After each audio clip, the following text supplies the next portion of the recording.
नमस्कार, एक बार फिर से आपका स्वागत है सी न्यूज भारत में। राजस्थान बुलेटिन में शुरुआत करेंगे चूरू से, जहां ट्रक यूनियन एसोसिएशन ने डीटीओ को ज्ञापन सौंपा है।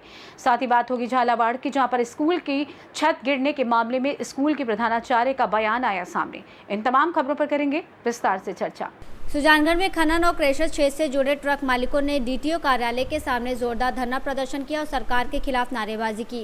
प्रदर्शनकारियों ने डीटीओ को ज्ञापन सौंपकर अपनी मांगें रखी, जिसमें उन ट्रक मालिकों की आरसी बहाल करने की मांग की गई जिनकी आरसी सस्पेंड की गई है। ज्ञापन में कहा गया है कि परिवहन विभाग द्वारा समय समय पर टैक्स वसूला जाता है। इसके बावजूद 2-3 वर्ष पुराने डेटा के आधार पर वेबसाइट से चालान भेजना अनुचित है। इसके साथ ही सरकार द्वारा 95% एमनेस्टी स्कीम लागू होने के बावजूद चालान भेजकर केवल 5% वसूली के नोटिस जारी किए गए हैं।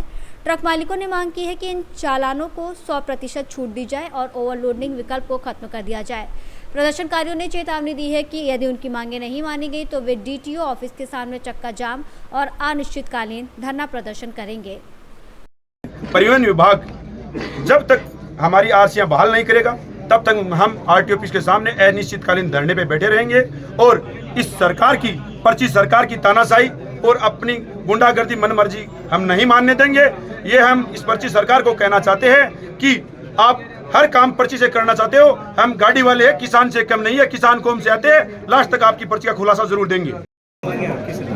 राजस्थान सरकार के द्वारा सभी गाड़ी मालिकों को जो अवैध रूप से इन्होंने माइनिंग विभाग से डाटा चोरी करके चालान भेजे थे, उन चालानों को मद्देनजर रखते हुए ई रवाना और टीपी के चालान थे, उनके चलते ये आरसी सस्पेंड कर रहे हैं। ये डेली 20, 30, 50 आरसी सस्पेंड करते हैं, फिर 2-3 दिन रुक जाते हैं, फिर 20, 30, 50 आरसी सस्पेंड करते हैं। इसलिए सभी गाड़ी वाले थक हार के आज इस निष्कर्ष पे पहुंचे हैं कि जब सरकार को अपने काम करवाने ही नहीं, हमें जब मारना है तो हम गाड़ियां चला के क्यों मरें, ऐसे ही मर जाएंगे।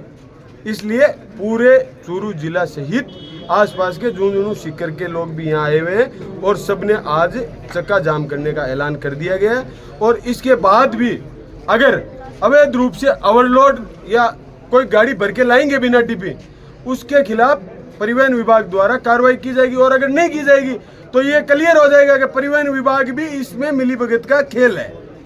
आपकी मांगे क्या है? तो यह माइनिंग डिपार्टमेंट में उसमें 100% छूट चाहिए गई है। जो जुर्माना परिवहन विभाग द्वारा लगाया जाता है उसमें 100% छूट चाह रहे हैं। दूसरा ये चाह रहे हैं कि ओवरलोड वाहन इस एरिया में नहीं चलने चाहिए और ये हमारा सहयोग भी करेंगे। इसके साथ साथ उसी के अनुसार हम फ्लाइंग वगैरह लगाएंगे, जिससे पूर्णतया अंडरलोड वाहन चले और मोटर वाहन अधिनियम की पूर्णतया पालना हो।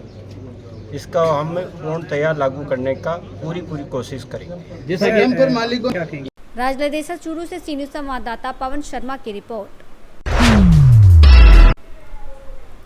खबर झालावाड़ से है, जहां स्कूल की प्रधानाध्यापिका ने घटना के संदर्भ में अपनी बात रखी। अपनी बात रखते हुए उन्होंने कहा कि जिस हॉल में बच्चों की प्रार्थना करवाई जा रही थी उसकी मरम्मत पंचायत द्वारा पिछले वर्ष ही करवाई गई थी। उन क्षतिग्रस्त कमरों पर अस्थायी ताले लगाए गए थे ताकि कोई हादसा ना हो, और यदि पंचायत की ओर से मरम्मत करवाकर हॉल या बरामदे को ठीक घोषित किया गया है और ओके का सर्टिफिकेट भी मिला है, तो उस बिल्डिंग में अचानक गिरावट आने पर स्कूल स्टाफ का दोष कैसे माना जा सकता है।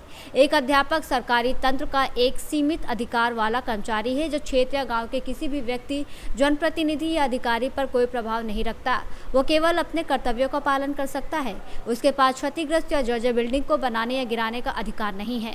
फिर भी इस तरह के हादसे में क्षेत्र के अधिकारी, सरकार या स्थानीय लोग उस निर्दोष अध्यापक को दोषी क्यों ठहराते हैं, जबकि अधिकारियों को समय समय पर स्कूल की पूरी स्थिति की रिपोर्ट दी जाती है।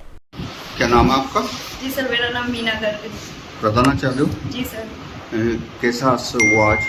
सर, मैं 7:30 बजे स्कूल पहुंची, बच्चों को इकट्ठा करा प्रार्थना के लिए। बाहर बरामदा गीला हो रहा था, चौगान गीला हो रहा था, इसलिए जब भी चौगान और बरामदा गीला होता है हम कमरे में नहीं करवाते उसमें प्रार्थना। बच्चों को इकट्ठा किया, मैं अंदर कमरे में थी, मैं दूसरे कमरे में बच्चों को जैसे बुलाने गई, जैसे ही मैं बाहर निकली एकदम से हादसा हो गया। तो विद्यालय भवन जर्जर था, क्या स्थिति? जी, विद्यालय भवन कोई जर्जर अवस्था में नहीं था। 2022-23 में भी यहाँ पर छत की मरम्मत का कार्य करवाया गया था सर। कितने लागत में करवाया गया था? सर, इसका अनुमान हमें नहीं है, सरपंच के द्वारा करवाया गया था। तो पानी नहीं टपकता था, मतलब आपका? जी सर, स्कूल की बिल्डिंग में पानी बिल्कुल भी नहीं टपकता था। 2 कमरों में हमारे पानी टपकता है, तो हमने उनको लॉक कर रखा है। तो उसमें नहीं पढ़ाया जाता? नहीं सर, उनमें हम कभी भी बच्चों को नहीं बिठाते।